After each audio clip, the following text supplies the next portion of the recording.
Je vais commencer à faire un petit rappel de ce qu'on a fait auparavant. Donc, on veut étudier la stabilité d'une boucle de commande non linéaire.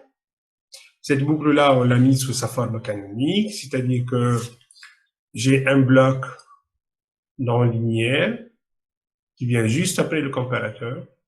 Et après ce bloc linéaire, j'ai un bloc linéaire. Voilà, et avec une chaîne de retour unitaire. Donc, le but, c'est d'analyser la stabilité de cette boucle-là. Le but, c'est d'analyser la stabilité de cette boucle. Et donc, on a vu qu'il serait intéressant de trouver un gain complexe équivalent de cette non-linéarité, de la non-linéarité, et après, d'étudier les auto-oscillations. Donc, on a vu la condition d'existence d'une auto-oscillation qui est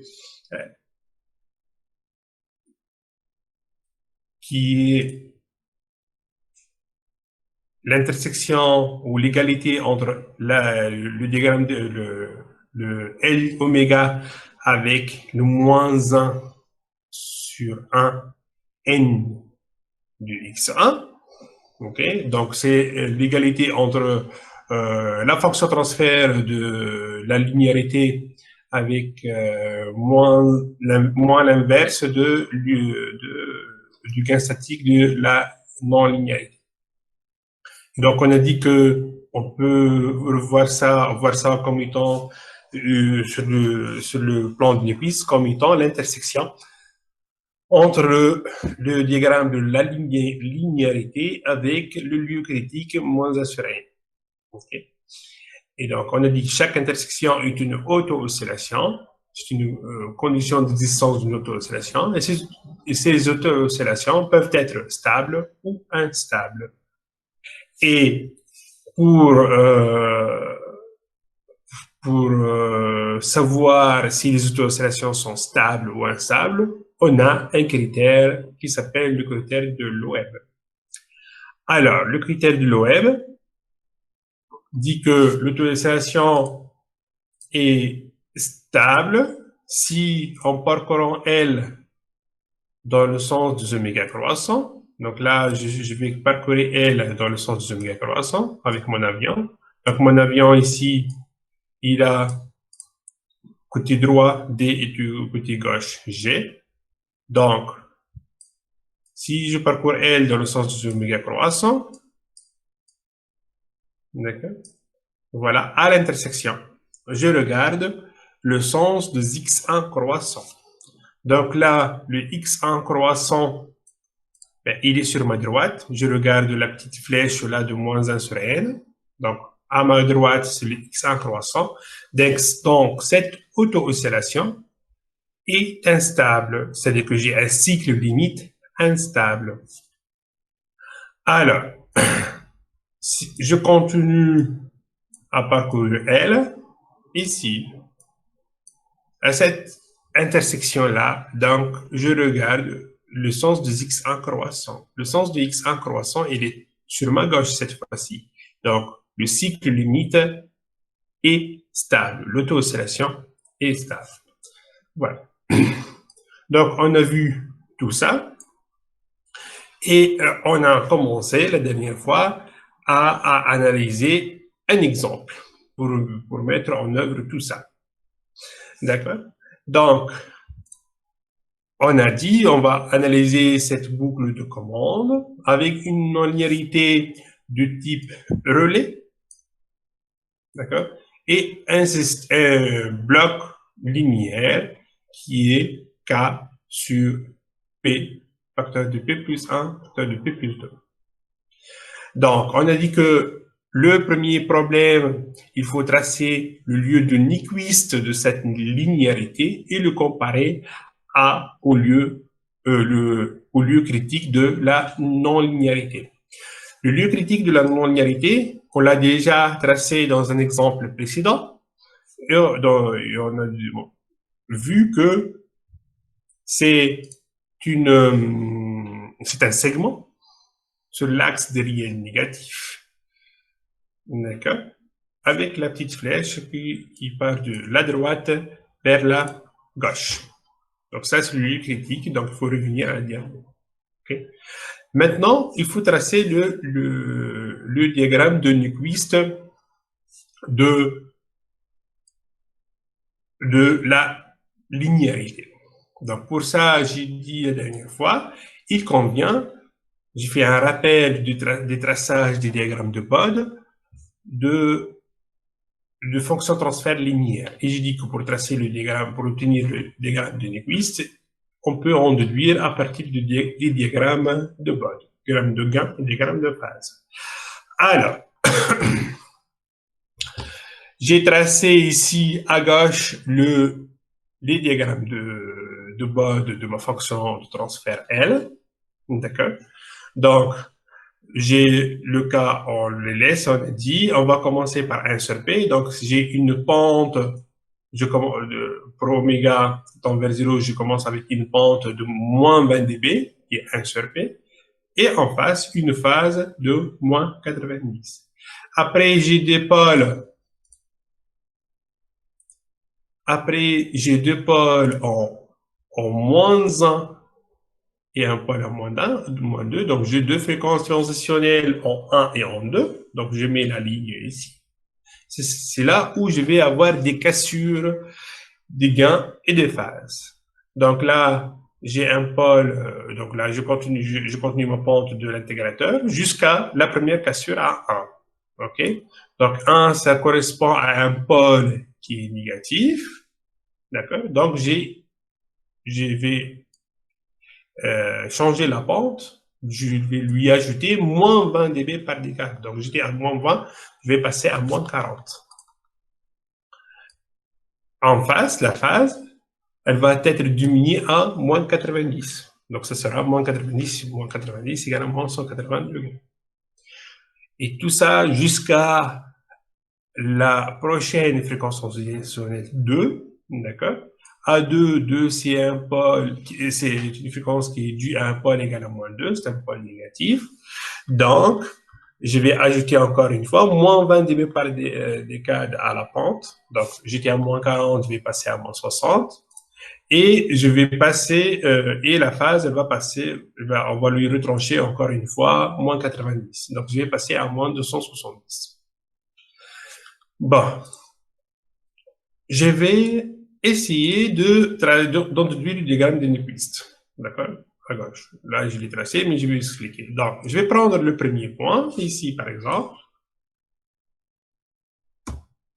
Donc, point de vue gain au point de vue phase, donc ces deux points sont en phase. Donc, je prends un pour oméga très faible.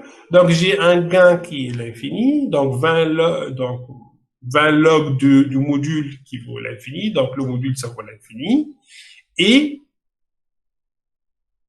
la phase égale à moins 90. C'est-à-dire que je suis sur un cercle de rayon infini, ici, je suis sur un cercle de rayon infini, je suis sur un cercle de rayon infini et j'ai une phase égale à moins 90. Donc l'angle ici, c'est entre la partie réelle, donc je serai sur l'axe des imaginaires négatifs. Donc je vais, mon premier point, il est quelque part ici. D'accord? Pardon, je vais mettre sur le cercle. Donc ça, c'est un cercle de rayon infini. Ensuite, je vais augmenter oméga, je vais passer à un deuxième point, ici par exemple. Donc, hop. Donc là, je suis sur un cercle de rayon grand, mais qui est il est plus petit que le rayon de point rouge, d'accord? Et la phase, elle est entre moins 90 et moins 180, d'accord? Donc je suis sur un nouveau cercle de rayon plus petit. Hop là, il veut pas. Donc je suis sur un nouveau cercle de rayon plus petit, comme ça. Et avec une phase qui vaut entre moins 90, donc je regarde l'angle, c'est à partir de l'axe de réel positif, l'angle, juste moins 90, donc je suis entre moins 90 et moins 180, donc mon angle, il est le suivant, le point il est là, allez, on va dire comme ça, ok? Donc je vais changer maintenant, je vais prendre un autre point, en bleu, par exemple là, donc je vais chercher le point bleu sur le correspondant au point bleu sur le diagramme de Nyquist. Donc, je suis sur un cercle de rayon encore plus petit que le premier.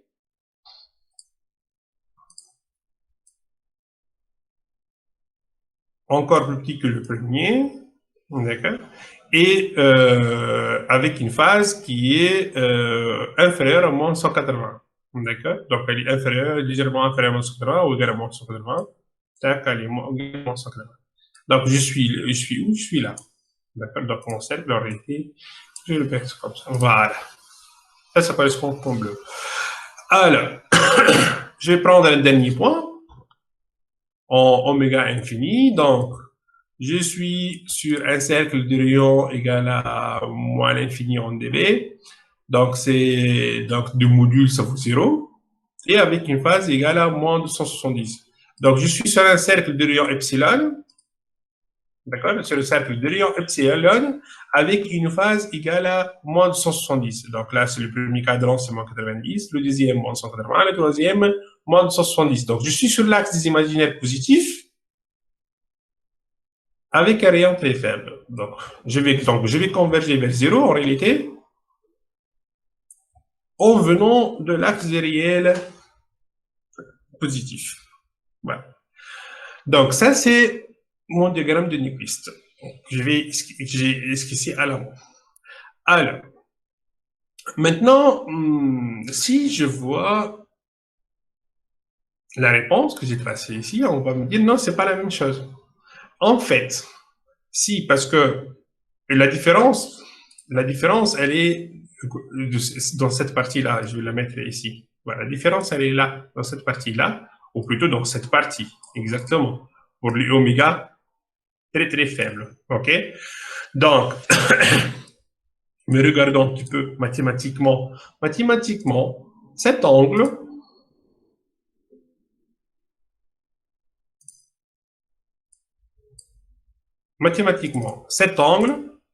ici, ça vaut moins 90.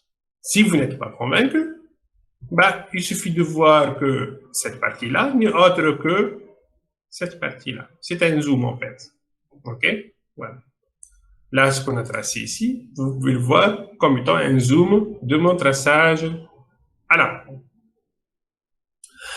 Alors, donc ça, j'ai obtenu le diagramme de Nyquist de mon L, de ma partie linéaire. Est-ce que c'est clair, s'il vous plaît?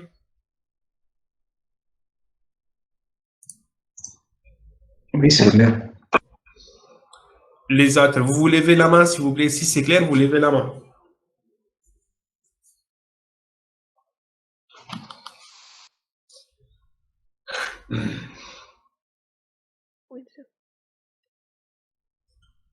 OK, allez, vous baissez la main, vos mains, s'il vous plaît, et on va revenir. Donc là, j'ai terminé le traçage de diagramme de Nyquist et je vais revenir à l'analyse de ma boucle non linéaire.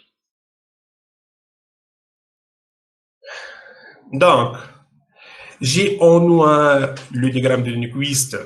Ici, j'ai en noir mon diagramme de Nyquist de la partie linéaire. Et en bleu, là, le lieu critique. Donc, je vois que j'ai une auto-oscillation au point M, ici. J'ai une auto-oscillation au point M.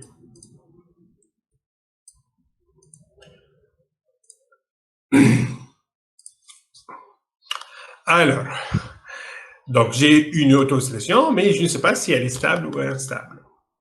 Donc, je vais étudier déjà les caractéristiques de cette auto-oscillation. Étudier les caractéristiques d'une auto-oscillation, c'est-à-dire que trouver x1 et trouver ou x1 étoile et oméga étoile. Ça veut dire avec quelle amplitude et avec quelle fréquence ça va osciller, si l'oscillation est stable.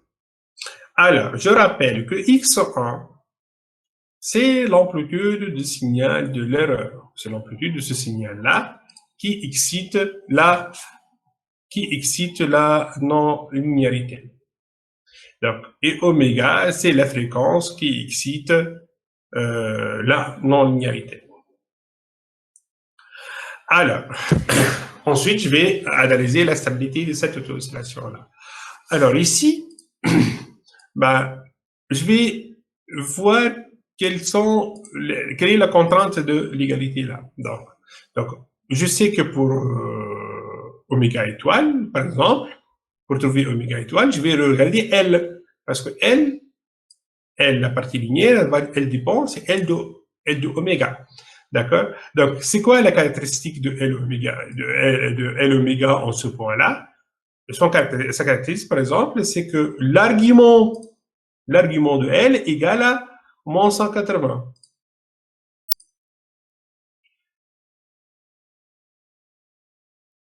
Donc, l'argument de L, pardon, donc cet angle-là,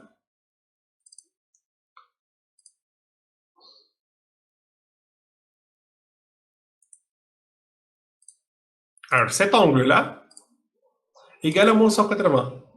À ce point d'intersection, l'argument égale à moins 180. L'argument de quoi? L'argument de L de oméga. OK? Donc l'argument de L, donc je retrouve la première équation ici, celle-là. Donc l'argument de L en J oméga étoile égale à moins 180. Je peux dire aussi que en ce point M, en particulier, ben, L est caractérisé par une partie imaginaire qui est égale à 0. La partie imaginaire de L est égale à 0. D'accord? Donc, ça me fixe ceci, ça me donne déjà une contrainte, on va dire une contrainte, ok? Mais je sais que L ne dépend pas de x1. L ne dépend pas de x1. Donc, j'ai une inconnue qui est oméga étoile, et j'ai une contrainte. Donc, je peux trouver ma contrainte. Alors, vous allez me dire peut-être K, aussi il est inconnu, il n'est pas donné dans l'exercice. Mais je sais que l'argument ne dépend pas de la valeur de K. D'accord? Donc, en réalité, cette équation ou celle-là, l'une ou l'autre, est suffisante pour trouver la valeur de oméga étoile. Okay. Alors, regardons maintenant l'amplitude x1 étoile.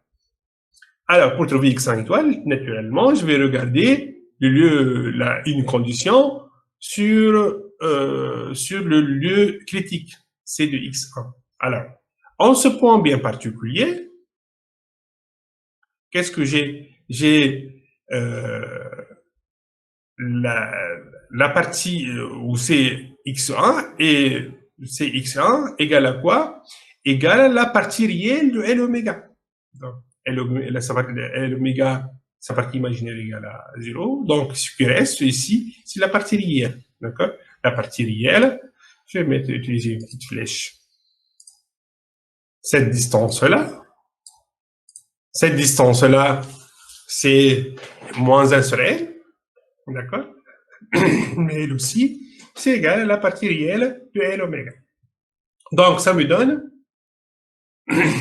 cette équation-là. Donc, c'est le lieu critique de l'indemnité égale à la partie réelle de L oméga. L oméga étoile. Donc, pour la résolution, je sais que j'ai trouvé oméga étoile, je l'ai trouvé à partir de deux premières équations, l'une ou l'autre, comme j'ai dit. Une fois que j'ai L oméga étoile, ben, je calcule sa partie réelle et donc, je peux en déduire la valeur de x1. Donc, je peux trouver la fréquence et l'amplitude. Mais je ne sais pas encore si l'auto-oscillation est stable ou instable. D'ailleurs, pourquoi attendre? On va le faire. D'accord? Donc, je vais appliquer le critère de Webb. J'ai parcouru L oméga dans le sens des oméga croissants.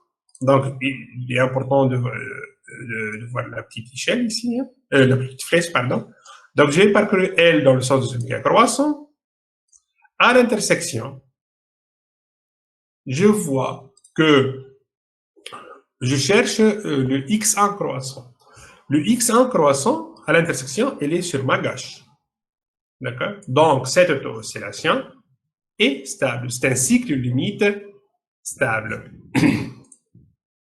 Ça veut dire que si je fais perturber un petit peu x1 ou oméga des valeurs de x1 étoile et oméga étoile, le système va se ramener à osciller à oméga étoile et x1 étoile.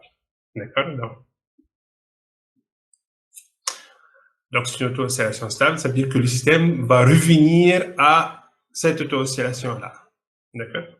Voilà. Donc, je vais terminer avec ça. Je vais passer à la diapositive suivante. Alors là, je vais passer au calcul, en fait. Donc, je vais écrire je vais calculer oméga étoile. Donc, je vais écrire L de G oméga étoile. D'accord? Donc, j'ai fait le développement, je remplace, alors qu'est-ce que je remplaçais? Bah oui, j'ai factorisé. Ensuite, j'ai fait extraire la partie réelle et la partie imaginaire. Donc, ma contrainte était la partie imaginaire, en oméga étoile, la partie imaginaire égale à 0. Donc, je mets tout ce terme-là égal à 0. Donc, en réalité, 2 moins oméga étoile au carré égale à 0. Donc, comme oméga est positif, donc je vais prendre la solution positive. Donc, oméga étoile égale à racine de 2. Alors là, j'ai trouvé la pulsation. Donc, le système va osciller à oméga étoile qui est égal à racine de 2. OK?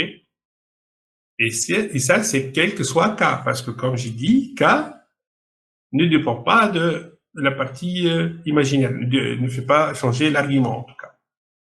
OK? Mais ça, c'est un détail, on va le voir plus tard. Allez, donc, pour maintenant trouver x1, j'ai besoin de la partie réelle. On a dit que x1, c'est la partie réelle de L oméga. Dépend de la partie réelle. Donc, je vais calculer la partie réelle.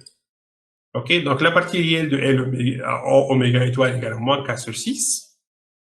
Ben, j'applique mon expression et je vais trouver que x1 étoile est égal à 2 sur 3 pi fois K. D'accord? Bon. Donc, il n'y a rien de méchant dedans. Là, c'est un calcul simple à comprendre. Mais regardons le sens physique des choses. Alors, on a dit que cette auto-oscillation-là, c'est une auto-oscillation instable. OK? Pardon, est une auto-oscillation stable. C'est-à-dire que mon système, s'il est perturbé, il va revenir à cette auto-oscillation-là. Alors, ça veut dire aussi que si j'excite le système il est excité avec 0, donc il n'est pas excité, il est en régime libre, mon système, ma boucle, elle est en régime libre. Si j'ai une condition initiale, mon système est sur x1, ou sur x, d'accord, donc x de t. Donc ma condition initiale x de t, je vais supposer égale à x1. Alors, comment le système va évoluer? Alors, regarde, j'ai pris par exemple le signal vert, pardon. D'accord? Donc, j'ai pris, ça c'est x en fonction du temps. Donc, l'erreur ici en fonction du temps. Sachant que j'ai une auto-oscillation qui est stable en x1, en cette amplitude-là, x1 étoile. OK? Donc, cette condition initiale, je vais la voir comme étant une perturbation qui a affecté l'auto-oscillation. OK? Donc, j'ai fait comme si j'avais une auto-oscillation et j'ai fait augmenter le gain. OK? x1. Donc, j'ai augmenté le gain à cette valeur initiale. Donc, comment va se comporter le système? J'ai une auto-oscillation stable. Donc, le système va ramener ce signal X. Il va le forcer à osciller à la amplitude x1 étoile et à la fréquence oméga étoile. Je parle du signal vert. OK? Pareil, si j'ai une oscillation, si j'ai eu une autre condition initiale, par exemple rouge, qui est inférieure en module à x1 étoile, c'est-à-dire que je le vois, cette condition initiale, comme une perturbation en diminution de x1, d'accord? Donc, si en diminution de x1, c'est-à-dire que mon point critique, moins 1 sur n, il est dans cette partie-là, il est là, il est inférieur, donc ça c'est x1 croissant, donc il est inférieur à x1 étoile il est là, donc je suis là. Donc mon taux d'oscillation est stable, donc mon système va m'attirer vers le taux d'oscillation. Donc x1, qu'est-ce qu'il va faire? Il va augmenter. Donc là, qu'est-ce qu'il va faire? Le x va augmenter et il sera forcé à osciller aussi à x1 étoile et à oméga étoile. Et ça, c'est quel que soit en réalité, quelle que soit la condition initiale que je vais prendre sur x, mon système va se ramener à osciller à x1 étoile, oméga étoile. Donc, cette boucle-là, quelle que soit la condition initiale, je la laisse en régime libre, c'est-à-dire j'excite pas l'antenne, d'accord, la référence, donc j'excite pas, donc je prends une condition initiale ici, du x1, ou je prends une condition initiale sur y, hein, c'est la même chose, y ou x, mais nous, on met nos équations sur x, mais en réalité, ça peut être sur y. Donc, ça ramène, donc j'ai une condition initiale ici. Comment le système va évoluer? Il va osciller, x1 va osciller indéfiniment, x va osciller indéfiniment, et donc y aussi va osciller indéfiniment. Est-ce que le système va diverger? Ben non. Est-ce que le système va revenir vers zéro? Ben non. D'accord? Donc là, c'est une analyse de stabilité ici. Donc, on a étudié la stabilité des auto-oscillations, mais je peux en déduire la stabilité du système. Ici, quelle que soit la condition initiale, le système ne diverge pas. Et quel que soit le système, quelle que soit la condition initiale, le système ne converge pas vers zéro. D'accord? Mais on parle ici d'une stabilité. D'accord? La stabilité du système. Alors, regardons un petit peu ce qu'on a comme résultat. Oméga est, est-ce que la fréquence d'oscillation est la même pour quelle que soit la condition initiale? Ben oui, elle est la même, quelle que soit la condition initiale, elle est toujours oméga étoile et racine de 2. Pareil pour l'amplitude de oscillation. L'amplitude de oscillation, elle est égale 3 demi pi, 2 sur 3 pi, 4. La même. Quelle que soit. Après, est-ce qu'elles sont synchronisées? Ben non. Ils peuvent avoir des déphasages, mais ça, je ne fais pas l'étude. Ce qui porte pour moi, c'est est-ce qu'ils convergent ou ils divergent, ces signaux-là. C'est tout.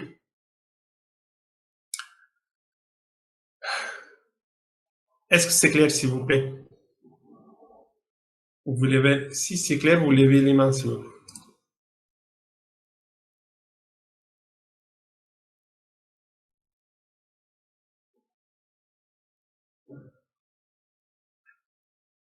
Les autres, je ne vois pas. monsieur مش واضح نعم. مش واضح monsieur ما فهمتش Quelle partie? البارتي الأخرانية. Ok. Ben, donc, j'ai dit que je vais partir d'une condition initiale. Je vais analyser. Donc, cette auto-oscillation, elle est stable. D'accord? Ça, on l'a démontré. Ça veut dire que l'auto-oscillation est stable. Ça veut dire que si je perturbe, donc j'ai une auto-oscillation au point rouge ici. D'accord? Mais l'analyse avec tête de l'OM m'a dit que cette auto-oscillation est stable. Ainsi que le est stable, ça veut dire que s'il est perturbé, par exemple, j'ai diminué x1 ou j'ai augmenté x1, d'accord? Cette auto-oscillation est stable, ça veut dire que le système va ramener les signaux à osciller avec l'auto-oscillation stable. D'accord? Donc, le signal rouge, l'amplitude de x1 va augmenter et le signal vert, l'amplitude de x1 va diminuer. De telle façon, est-ce que le système va toujours osciller à x1 étoile à la fréquence oméga étoile? OK? Donc, je vais prendre une première. Donc, je vais supposer que mon C est en train d'osciller. OK? Donc, j'ai une condition initiale en ce point-là. D'accord? Qui est supérieure à x1 étoile. Donc, le point vert, l'amplitude, il est supérieur à x1 étoile. x1 étoile, c'est l'amplitude de l'oscillation. Donc, dans ma tête, je vais supposer que ce point vert n'est autre qu'une perturbation de l'auto-oscillation. D'accord? Donc, ce point vert-là, donc ça correspond à un x1. Le point critique correspondant, il est là. Pardon, il est là. Il est à gauche du point M. Pourquoi? Parce que l'amplitude du point vert, elle est supérieure à x1 étoile. x1 étoile, c'est l'amplitude au point M. C'est l'amplitude au point M. Moi, je suis supérieur à ce x1 étoile. Donc, je suis plutôt ici. Pourquoi? Parce que j'ai regardé la petite flèche sur C ici. OK? Donc, on a dit que l'auto-oscillation, ici, le cycle limite, il est stable. Donc, le système va ramener le fonctionnement vers ce point. Donc, x1, qu'est-ce qu'il va faire? Il va diminuer jusqu'à venir ici et donc osciller à cette amplitude et à cette fréquence. C'est ce que j'ai fait ici. Donc, l'amplitude va diminuer et va se ramener à osciller comme ça, avec le signal vert. Donc, le signal vert, c'est c'est l'évolution à partir d'une condition initiale du point vert ici. Est-ce que c'est plus clair maintenant, s'il vous plaît? Oui, Salma. Oui? D'accord. Et donc, pareil pour les autres points. J'ai supposé que pour le cas rouge, j'ai une auto-oscillation, une perturbation de l'auto-oscillation avec une amplitude qui est inférieure une amplitude inférieure à x1. Donc, je suis plutôt, mon point critique, il est là. Donc, le système va forcer les signaux à osciller à x1, à forcer à osciller avec l'auto-oscillation. D'accord? Voilà. Donc, en fait, moi, j'ai fait mon raisonnement sur les auto-oscillations, mais et la condition initiale de x de t, je le vois comme étant une perturbation. Et je regarde le comportement du système. Qu'est-ce qu'il va faire? D'accord? Donc ici, je vois que quel que soit quel que soit quoi, quelle que soit la valeur du gain K, mon système va osciller. D'accord? Est-ce que, allez, je vais revenir ici à la diapositive de départ.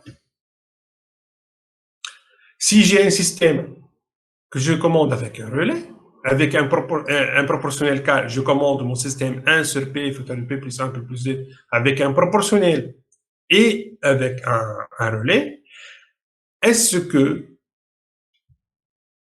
à partir des conditions initiales, est-ce que la sortie va diverger? Non, selon l'étude qu'on vient de faire. Est-ce que la sortie va converger vers 0? Ça veut dire là, j'ai une condition initiale sur X, donc j'ai condition initiale sur S, d'accord? Est-ce que le système va converger vers 0? Qu'est-ce qu'il va faire? Supposons ce bloc 1 sur P facteur de P plus 1, P plus 2, c'est un moteur, d'accord? Je le mets à une position donnée. Je fais à 50 degrés, d'accord? Et je ferme la boucle, donc je le mets à 50 degrés, je ferme la boucle avec un relais et un proportionnel K égale à 1. Allez, K égale à 1, donc c'est juste ça, j'ai un relais. Qu'est-ce qu'il va faire le système? Le système va tourner à l'infini. Est-ce qu'il va rester à l'angle 50 de départ? Non. Est-ce qu'il va aller vers 0? Non. Ce qu'il va faire, donc il va tourner. Il va tourner autour d'une valeur avec une amplitude qui est x1, donc 2 sur 3 pi, parce que k égale à 1, je dis, et avec une fréquence racine de 2, tout simplement. Donc ça, c'est le sens physique à mon problème. Voilà. Est-ce que c'est gênant? Ben oui, c'est gênant. Comment diminuer l'amplitude de ces oscillations? Comment diminuer l'amplitude de X1 ici? Je suis en train de commander, je diminue avec K. Il suffit de prendre, il convient, il vaut mieux prendre K très faible pour ne pas avoir des fortes oscillations. OK? Est-ce que je peux agir sur la fréquence oméga étoile? Ben non, je ne peux pas agir. D'accord? Donc là, on est rentré dans un raisonnement de commande, en fait. Allez, on va voir d'autres cas après. Donc, mon système, on a dit, va. Donc, ma sortie est la suivante. Hein. Donc, elle va. Donc, bon, à partir de n'importe quelle oscillation, mon système va osciller. Donc, si j'essaie de tracer ici la vitesse, donc x point étoile, d'accord? Donc, si j'essaie de tracer la vitesse x1 étoile, ça sera, en fonction du temps, ça sera décalé comme ça. Si c'est un sinus, ça sera un cosinus. Quelque chose comme ça. Je parle de régime permanent ici. Hein. D'accord? Donc si l'un augmente, l'autre il diminue, et ainsi de suite. Alors, on peut faire notre tracé de X. D'accord? Alors, je prends sur l'axe des X ben, la X et sur l'axe des Y la vitesse. OK?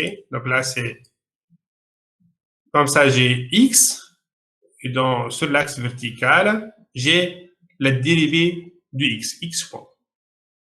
Alors, on peut montrer que à partir de... Je vais vous l'expliquer plus tard. Ça n'est pas la peine, on va voir ici. OK? Mais ça, c'est une représentation, on l'appelle plan de phase.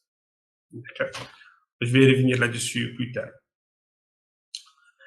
Alors, est-ce que j'ai ça? Ah oui, je vais l'expliquer. Je vais l'expliquer, j'ai oublié. Donc ça, c'est mon signal X1 vrai, ça je ne fais pas. Ça, c'est un deuxième signal rouge, à partir de notre condition initiale. Tout ça, je l'ai expliqué.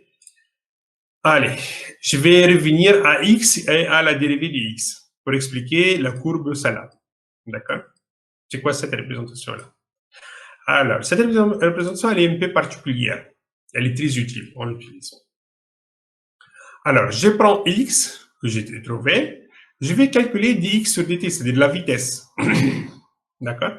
Donc, je vois que, ici, par exemple, au point vert, la vitesse, elle est très négative. Donc, elle est négative, elle est là. D'accord? Je vais essayer de tracer la vitesse comme ça de façon graphique. Alors, si j'ai ce point-là, par exemple, ici, donc l'amplitude de x, elle est minimale et la vitesse, elle est nulle. La vitesse, ça correspond à une vitesse qui est nulle ici. D'accord? Ouais. Alors, si je suis là, ben, la vitesse, elle est maximale. Donc, si je suis là, la vitesse, elle est maximale. OK? Si je suis là, l'amplitude, elle est maximale. Donc, je suis à x1. Mais la vitesse, en principe, elle doit être nulle. Donc, je suis en face de ce point-là. Et ainsi de suite. Donc, ça, c'est une sinusoïde. Donc, celui-là aussi, c'est une sinusoïde. Avec une autre amplitude, je ne parle pas de l'amplitude ici. Hein. OK? Ce n'est pas mon problème. L'amplitude, là, je m'en fous pour le moment. OK? Allez. Donc, je vais essayer, à partir de ces deux courbes-là, que j'ai x et dx, déduire un autre diagramme, une autre représentation de x en fonction de dx en fonction de x. OK? Donc, je vais prendre un premier point, le point vert ici. Donc, x, il est positif et dérivé de x sur dt est négatif. Donc, ça correspond à x ici. Donc, x, il est positif. La dérivée de x, elle est négative, donc je suis un point ici. Donc, ça, c'est un portée égale à 0. Je vais prendre un deuxième point. Allez, je vais prendre, par exemple, celui-là. Ici, mon x égale à 0. Et ma vitesse, elle est en principe, elle est maximale, la vitesse elle n'est pas nulle, mais elle est toujours négative. Allez, hop, comme ça, on va dire comme ça. Donc ici, donc là, je vais prendre ce point-là. Voilà. Donc ce point-là, donc mon x, il est sur le point le plus négatif que j'ai, sur x. D'accord? Donc x, il est là, donc c'est le point, c'est un point qui est négatif, et avec une vitesse qui est nulle, avec la dérivée de x qui est à 0. Donc je suis sur l'axe des ici. Donc voilà, ce sera un point comme ça. OK? Si je prends un autre point, je prends celui-là, par exemple, donc je suis, ça correspond, donc la vitesse elle est nulle ici, je suis là, comme j'ai dit tout à l'heure. Donc j'ai un x1, j'ai un x qui est positif, j'ai un x qui est positif, et la vitesse elle est nulle, donc c'est certainement ce point-là. OK? Alors, c'est pas tout à fait vrai. Je vais prendre un point intermédiaire, encore un point vert ici. Donc là, la x, elle est nulle et la vitesse, elle est maximale. Donc x, elle est nulle. Donc x, elle est nulle. Donc je suis sur l'axe des y ici. Et la vitesse, elle est maximale. Donc je suis là. OK? Donc je vais continuer mon raisonnement. Je vais prendre ce point-là. Donc, je suis en train de traduire les deux courbes de gauche sur la courbe de droite. Alors, j'ai un x1, un x qui est cet amplitude là qui est négatif. OK?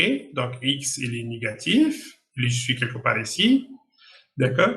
Avec je ne l'ai pas placé, avec une vitesse qui est nulle, donc ce sera ici. D'accord?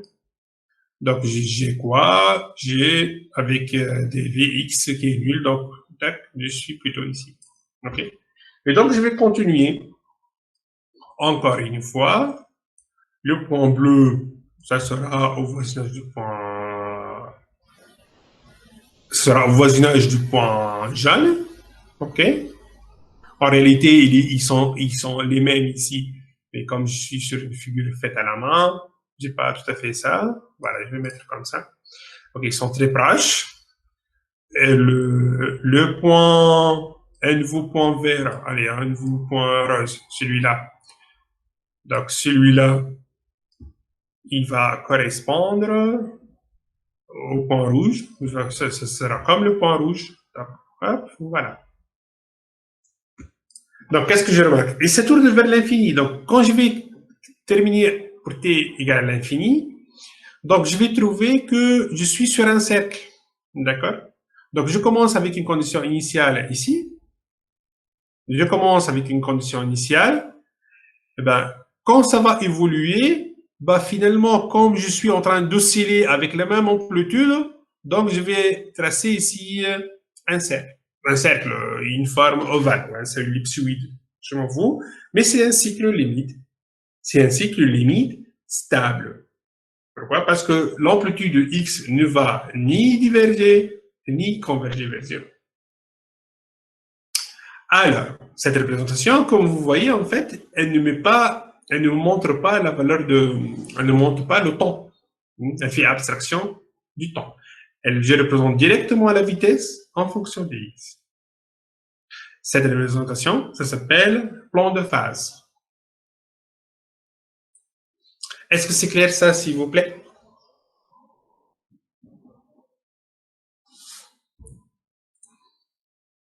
Vous levez les mains, oui, si c'est clair, c'est bon, vous levez les mains pour voir ceux qui n'ont pas compris, s'il vous plaît.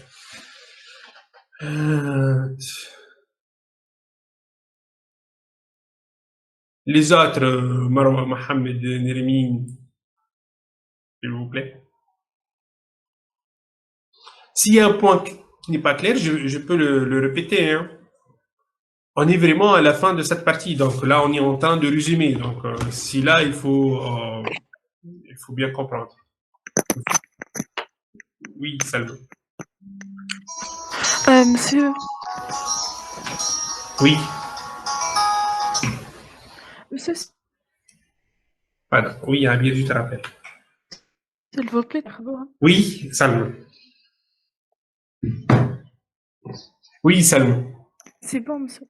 Ah, c'est bon, مسيو d'accord. قلت لك كانت نجم تفكرنا في البوند نتاع لي ديريفي كيفاش نعاودو ناخدوها. La dérivée, c'est la pente. La dérivée du point jaune, par exemple, au point jaune. La dérivée x au point jaune, c'est la pente. La pente ici, elle vaut 0. Elle est horizontale, donc la pente, ça vaut 0. La pente au point jaune, ici, ça vaut 0. La pente au point rouge, elle vaut 0. La pente au point vert, ici, elle est comme ça. Voilà. La pente, elle est comme ça en noir. D'accord? Donc, on voit qu'elle est maximale. Je sais pas, parce que je sais c'est une sinusoïde ici. Hein, d'accord? Alors, si maintenant j'ai dit... Pardon, j'ai un appel. Si j'ai... alors, si je veux, par exemple, cette distance-là, c'est combien à votre avis? Qui peut me répondre, s'il vous plaît? Cette distance-là.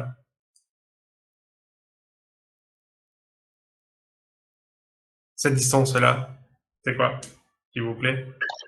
C'est 2x. 2x1. C'est 2x1, exactement. Donc là, je suis sur l'axe des x. C'est l'amplitude de l'oscillation. Donc x varie au maximum, elle est en bleu, au minimum, elle est en rouge. Donc, hop, pardon. Donc, je suis plutôt comme ça. Voilà.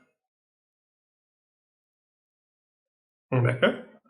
La fréquence, elle est où? Ben, je ne le vois pas. La fréquence, je ne le vois pas. La fréquence, parce que c'est le temps, en fait, la fréquence. Cette distance-là, c'est le temps, hein. C'est la période. C'est la période, donc, où est-ce que je la vois, en fait?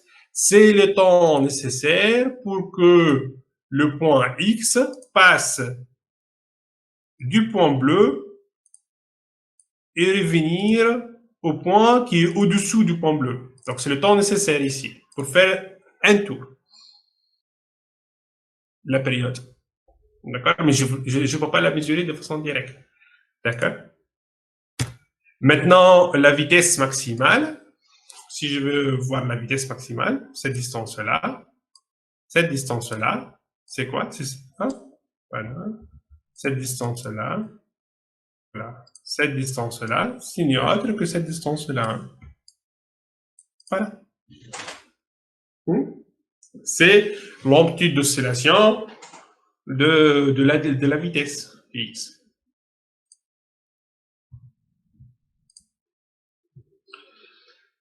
Je vais prendre un autre point ici. OK, le point rouge. Donc, je vais commencer avec un point d'amplitude. Donc, maintenant, je sais que x1, ça sera, quand je suis auto-oscillation stable, donc j'ai le comportement, ce comportement-là, ça veut dire que je sais d'avance que j'ai un comportement vers un cercle. D'accord? Parce que ça, c'est l'auto-oscillation stable. OK? Donc, si je commence avec un x1 d'amplitude inférieure à x1, ici le point rouge, donc ce point rouge, ça va correspondre à où? Donc, j'ai un x1 qui est négatif, donc pardon, x qui est négatif, donc je suis plutôt sur la partie x négative, et une vitesse qui est légèrement positive. Donc, voilà. Mon point de départ est celui-là. Et donc, je vais tourner. Donc, comment x va évoluer. Donc, ça va augmenter, l'amplitude de x va augmenter jusqu'à accrocher le x1 étoile, le x de l'oscillation. OK? Jusqu'à l'infini. Ça va tourner comme ça. Voilà. Donc, je vais superposer les deux courbes. Le point rouge vert. Donc, en rouge, je commence ici. Allez, je vais mettre le point. Parce que je viens de... Voilà, j'ai commencé ici. Et en vert, j'ai commencé ici. Voilà.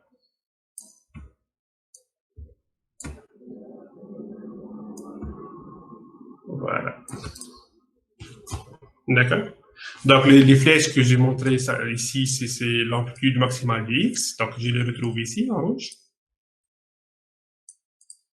Et en bleu, c'est l'amplitude maximale de la vitesse. Je la trouve ici. Et comme je dis, là, je retrouve le cycle limite. Le cycle limite, il est là. Voilà. Agitation en noir. Cette représentation, ça s'appelle représentation sur le plan de phase. La représentation sur le plan de phase, c'est quoi? C'est je prends le X et la vitesse. OK? Mon signal et sa vitesse. Alors, est-ce que c'est clair ça, tout ça, s'il vous plaît? C'est bon? Donc, sur cet exemple-là, on est parti d'un... Oui, c'est bon, oui. Est-ce qu'il y a des questions, s'il vous plaît?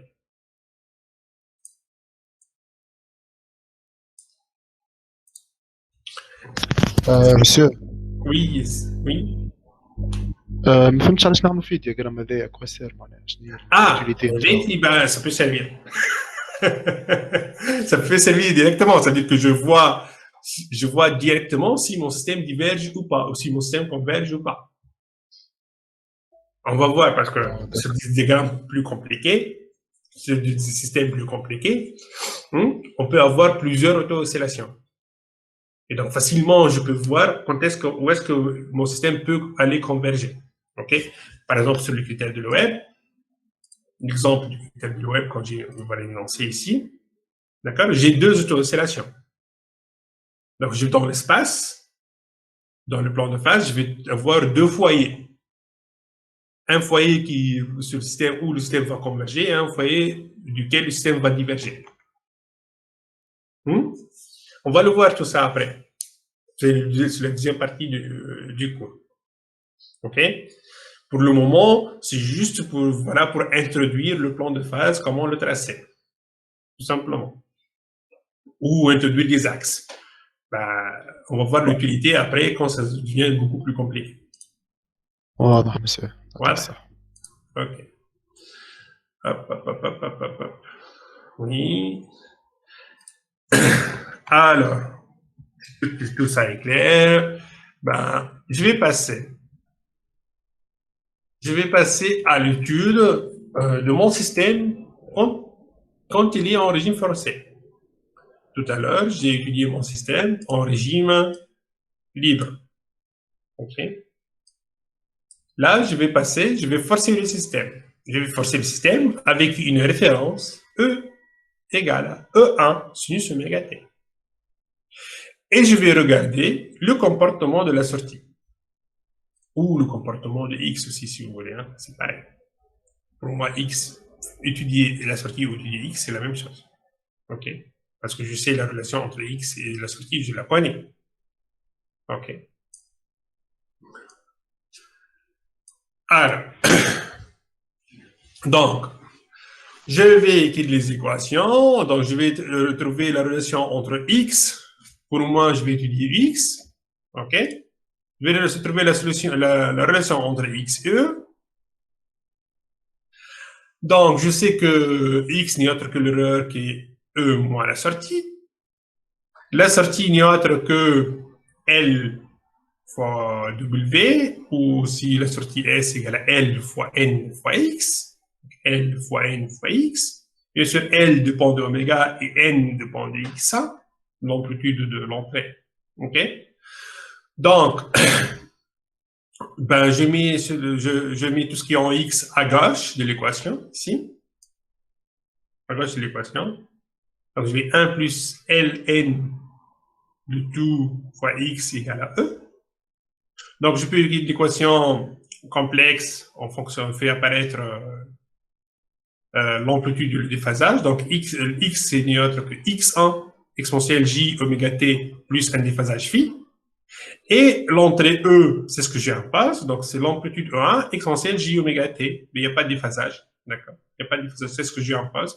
Le déphasage, il vient après par le système lui-même. Donc, je le laisse libre. Donc, phi, je ne le connais pas. Okay? Je le laisse libre. Donc, finalement, ma relation, quand j'impose une entrée ici du sinusoïdal, donc j'ai cette relation-là qui relie obligatoirement l'erreur X à ma consigne. D'accord? Donc, j'ai une obligation d'égalité,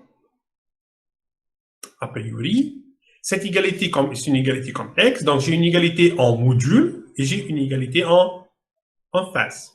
Donc, j'ai le module de x1, donc x1, pardon, donc le module de cette quantité-là, donc x1 égale le module de cette quantité-là, d'accord? Et phi égale l'argument de toute cette quantité-là, d'accord? E1 est un réel positif, donc il sort. Donc, c'est l'argument de 1 sur 1 plus Ln.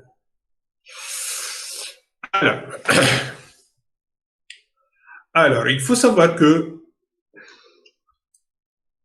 donc, ce système d'équation peut admettre une solution, comme il peut admettre plusieurs solutions, comme il peut ne pas,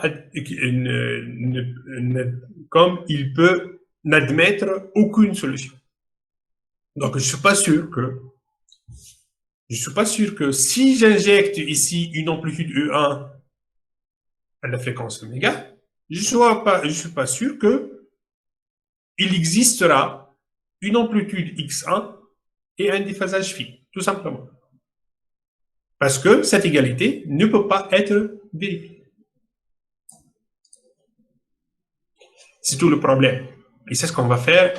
Ça semble un peu bizarre au début, mais si on le traite de façon mathématique, c'est tout à fait logique. Mais si je le traite en tant que système physique, j'ai du mal à comprendre pourquoi j'injecte ici une sinusoïde, j'ai pas l'amplitude de déphasage ici.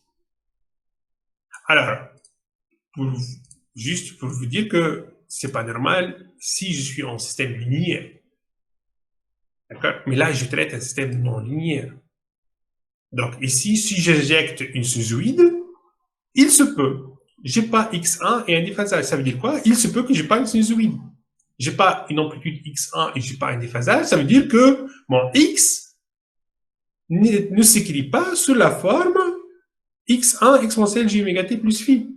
Ça veut dire que mon x n'est pas une sinusoïde, tout simplement. Ça veut dire que moi, j'ai une sinusoïde d'excitation, je ne suis pas sûr que x1 de x va osciller. Je ne suis pas sûr que x sera une sinusoïde. Donc, je vais faire l'étude de ce cas-là. D'accord? Bon, voilà. Tout ça, c'est parce que mon système, il est non linéaire. Dans le cas linéaire, on va voir, d'ailleurs, que si j'injecte une sinusoïde, ben alors j'ai une sinusoïde à la même fréquence oméga d'ailleurs. Okay. Alors, donc je vais prendre ce système d'équations et je vais l'analyser dans le cas linéaire et dans le cas non linéaire. Dans le cas linéaire, donc qu'est-ce qui va changer? Donc ici, ça veut dire quoi? Ce n n'est autre que un gain complexe, mais qui ne veut pas dépendre d'x1, mais il va dépendre de oméga, de p, qui est une fonction de transfert, n de p. OK? Donc, dans le cas linéaire, mon système d'exploitation, je vais remplacer x1 par oméga, ici. OK? Donc, vous voyez, si je choisis E1 et je choisis oméga, donc je choisis la sinusoïde d'entrée, qui est là. Si je choisis la sinusoïde d'entrée, donc je choisis E1, E oméga, est-ce que je peux toujours trouver x1? Ben oui, n de oméga, ça a une valeur, ça c'est une valeur, donc ça a une valeur, le gain, il a une valeur, fois E1, ben je trouve x1. Donc x1 existe bien. Et si je choisis oméga, pareil, donc l'argument de cette quantité, il existe bien. Donc forcément, j'ai une solution, et elle est unique. OK? Dans les cas non linéaires, c'est pas évident. Pourquoi? Dans le cas linéaire, l'équation est là. Donc vous voyez que si je choisis oméga, E1 et si je choisis oméga, le x1 que je cherche, il est à l'intérieur aussi. Ah, donc ça peut me poser un problème. OK. Donc, pareil ici. Alors, revenons à quelques représentations, nouvelles représentations. Donc, dans le cas linéaire, je vais tracer x1 en fonction de oméga. Donc, en réalité, j'ai trois variables. Hein. J'ai x1, oméga et e1. D'accord? x1, oméga et e1. Donc, si je vais tracer sur le plan, donc si je vais tracer x1 en fonction de oméga, ben, je dois choisir chaque fois une valeur de 1. Donc, si je choisis une valeur de 1, je vais trouver une courbe de x1 en fonction d'oméga. Si je change de valeur de 1, et ainsi de suite, c'est l'équivalent de diagramme de Bode. Si je divise par E, ça divise par 1, donc je vais trouver le diagramme de Bode en réalité. D'accord? Pareil, si je vais tracer x1 en fonction de 1, donc si je vais tracer x1 en fonction de 1, donc je serai obligé de prendre plusieurs valeurs de oméga, de fixer oméga. D'accord? Donc si je fixe oméga, donc cette quantité-là sera constante. C'est un gain K. Donc x1 égale à K fois 1, donc c'est une droite de pente K. Et K va dépendre de la valeur de oméga que j'ai choisi, oméga 1, oméga 2, ainsi de suite. Donc c'est une droite linéaire. Alors, dans le cas non linéaire, ben, l'amplitude de x1 de l'oscillation de la sortie dépend de l'amplitude de 1 et de la fréquence oméga du sinus d'excitation. C'est ce qu'on a dit. Donc, dans le cas, si je vais tracer, ben, j'ai pas une linéarité. En tout cas, ici, j'ai pas une linéarité, j'ai pas une droite. Donc, je vais avoir plusieurs familles. OK. Alors, si ce traçage est clair, je vais prendre des exemples de traçage. Donc, le traçage ici d'une non-linéarité, de parties non-linéaires, sur ce diagramme-là, ce sont des fonctions quelconques que je ne connais pas. OK? Il faut étudier vraiment, cas par cas, qu'est-ce que j'ai comme traçage. Okay. J'ai pris un exemple. J'ai tracé x1 en fonction de e1.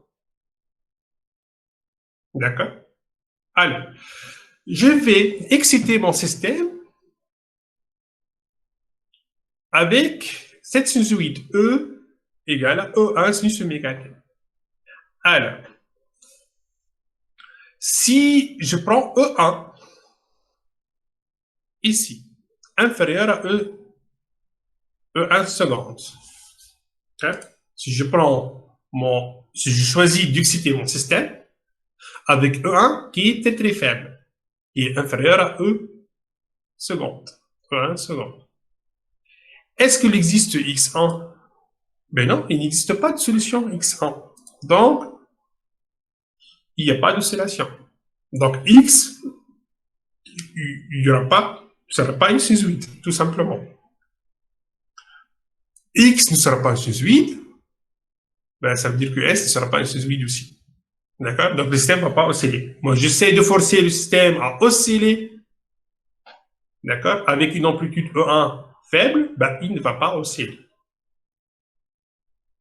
Si maintenant je force le système à osciller avec une amplitude moyenne entre E seconde et E1, j'ai choisi E1 ici, dans cet intervalle-là, alors, est-ce que le système va osciller? Oui, il va osciller. Mais il peut osciller avec cette amplitude-là, et il peut osciller avec la deuxième amplitude ici. Donc, je vois que si je prends une oscillation, une amplitude E moyenne entre E seconde et E', le système peut osciller à deux amplitudes différentes, soit à cette amplitude-là, soit à cette amplitude-là. Pourquoi? Parce que j'ai des solutions de x1. Si je choisis maintenant du E1 très grand, supérieur à E' étoile, ok, pardon, E', ici, alors dans ce cas, le système va forcément osciller à cette amplitude.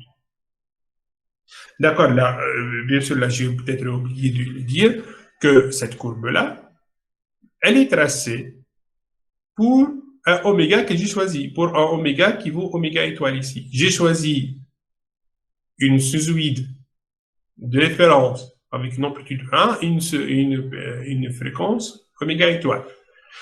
Donc, je trace son diagramme X1 en fonction de 1. D'accord? Et j'ai fait l'analyse. Donc, si j'ai cette courbe-là, alors, j'ai ce que je viens d'expliquer comme phénomène. Je peux ne pas osciller, je peux osciller avec deux pulsations, avec deux amplitudes, et je peux osciller uniquement avec une seule amplitude. Alors, ça, c'est un phénomène qu'on appelle un seuil. Donc, E seconde, c'est quoi? Ici, E seconde, c'est quoi? E seconde est un seuil au-dessous duquel il n'y a pas d'oscillation possible. Il est appelé seuil de synchronisation ou seuil de coupure. Alors, pourquoi ça s'appelle un seuil de synchronisation? Pourquoi ça s'appelle un seuil de synchronisation? Ensuite, on va répondre sur la question, pourquoi ça s'appelle un seuil de coupure? Pourquoi ça s'appelle un seuil de synchronisation? Je vais exciter mon système avec une sinusoïde d'amplitude très très faible. D'accord? Voilà. Donc, le système ne va pas osciller. Pourquoi? Parce que je suis là. Je suis en train de forcer mon système à osciller ici. J'essaye de le faire osciller avec la fréquence oméga étoile, d'accord? Mais avec une amplitude très faible. J'arrive pas. J'augmente. Ben, j'arrive pas. Et à un certain moment, quand je vais dépasser le seuil étoile, donc le système va s'accrocher à ma fréquence oméga étoile, donc il va commencer à osciller, et on dit qu'il a synchronisé avec ma référence. Donc le système, au début, il ne synchronise pas, j'augmente l'amplitude, hop, tac, il s'accroche, il synchronise à ma référence. OK?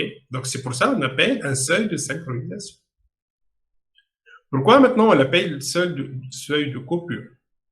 Alors, supposons que j'étais là, d'accord? Donc, j'avais allez, supposons que j'avais ici une amplitude très grande. J'ai forcé mon système à oméga étoile, avec une amplitude grande. Donc, mon système me suit. Il est synchronisé avec moi, avec ma référence. Je diminue un petit peu, il diminue, donc il va continuer, il va diminuer. Donc là, il ne va pas sauter, hein. Il va diminuer comme ça, il ne va pas sauter, hein. Il va suivre le chemin le plus proche de lui. Donc, je diminue encore, il va synchroniser, mais à un certain moment, je vais diminuer, il va décrocher. Donc, on appelle le seuil de coupure. D'accord? Le système n'est plus synchronisé avec ma référence. Voilà. Donc, c'est un genre de comportement que je peux avoir sur un système en ligne quand je travaille au régime forcé. Ça veut dire, j'essaie de le forcer à osciller, ben, il n'oscille pas, il ne suit pas. Regardons un autre exemple. Donc, pareil, je vais essayer de forcer mon système à osciller avec la fréquence oméga étoile et avec une amplitude E1. J'ai fait l'analyse théorique de mes équations qu'on a établies tout à l'heure. J'ai trouvé que X1 pour oméga étoile, X1, il varie en fonction de 1 selon cette forme-là. D'accord? C'est comme un S. C'est comme un S. D'accord? Voilà. Regardons, que va-t-il se passer? Ben, je vais commencer à forcer avec E1 très très faible. Donc, si je commence avec E1 très faible, effectivement, le système va me suivre. Allez, va osciller, donc, parce qu'il existe X1.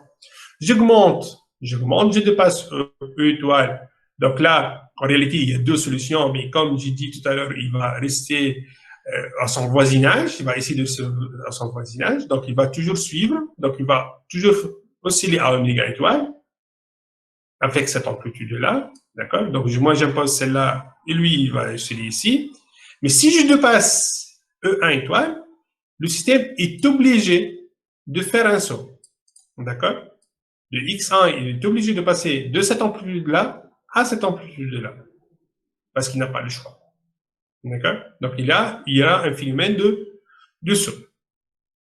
Maintenant, si je commence avec E1 très élevé, toujours à oméga étoile, donc je suis là, et j'essaye de diminuer mon amplitude d'excitation, je diminue, donc lui, il va osciller, il va diminuer, donc il va revenir ici, il va garder son voisinage proche, il ne va pas faire le saut, hein.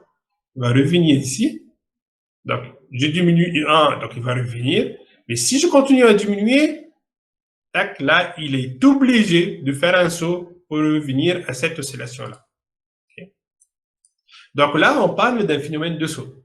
Le phénomène de saut existe lorsque l'amplitude de x1 de l'oscillation forcée varie de manière discontinue en fonction de E1.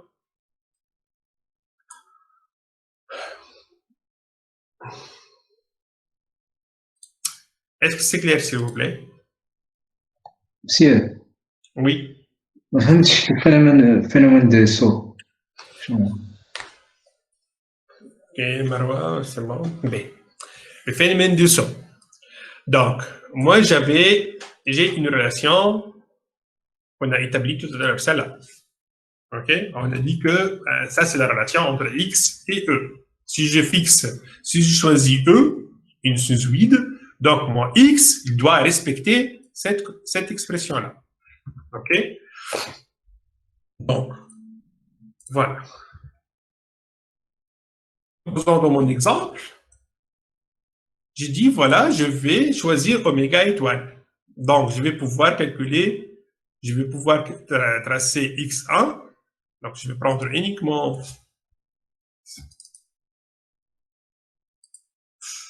je fais une bêtise, je pense. Voilà, je vais prendre juste la première équation, celle-là. OK? Voilà. Donc, j'ai choisi oméga étoile. J'ai choisi oméga. OK? Donc, j'ai choisi oméga. Je peux tracer x1 en fonction de E1. J'ai trouvé la courbe bleue. OK? Alors, je vais analyser comment mon système va se comporter en augmentant O1 ou en diminuant O1. Donc, si je choisis une référence avec une amplitude E1 faible, OK? Donc, E1 faible, ça correspond, voilà l'axe 1, donc voilà E1 faible. Si je choisis cette valeur de 1, alors j'ai une amplitude x1 correspondante. Pardon, je vais insérer un point. Je vais insérer un petit point. Tac. Voilà, je vais remplir avec du vert. Allez, hop, petit trou. Donc, si j'impose cette amplitude 1, mon système va, hop, je vais avoir cette solution-là. Donc, je vais avoir un x1 qui est là, correspondant. Voilà. Donc, j'ai choisi E1, cette valeur-là. Je vais avoir X1, cette valeur-là. C'est-à-dire que j'ai choisi, j'ai forcé le système à osciller avec une amplitude 1. L'erreur X va osciller avec X1 qui correspond à cette valeur-là. OK? Maintenant, j'ai choisi d'augmenter E. Si j'augmente E, ben, la solution, elle devient ici. Donc, X1 va augmenter. J'augmente encore, je dépasse 1 étoile. Donc, il n'y a pas de souci, je vais rester ici. OK? Donc, le système va osciller ici. Comme j'ai dit là, ici, pourtant, le système va bien osciller ce point vert. Pourtant, il existe deux solutions. Il aurait pu osciller ici. D'accord? Mais non, il ne va pas osciller là-bas. Pourquoi? Parce qu'il va garder son voisinage. D'accord? C'est question d'énergie, en fait, en interne. Donc, il va garder son voisinage. Donc, si je continue à augmenter, E1, donc X1 va continuer à augmenter, à exister et augmenter si je continue encore et encore. Mais si je dépasse E1, là, son voisinage, il n'y a plus de voisinage. Il est obligé de faire un saut et d'aller osciller avec cette amplitude-là. D'accord? Est-ce que c'est clair maintenant, s'il te plaît? Oui, c'est clair. Oui. Pareil pour le sens de croissant. D'accord? Donc, ici, il y a un phénomène de saut. Donc là, en revenant, il va revenir ici, tac, il va osciller dans ce voisinage-là. Eh ben, si je diminue trop, ben, il est obligé de faire un saut en oscillation.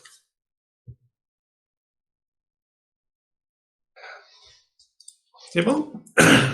B.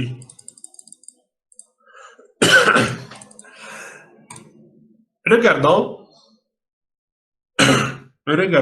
sur notre exemple de tout à l'heure.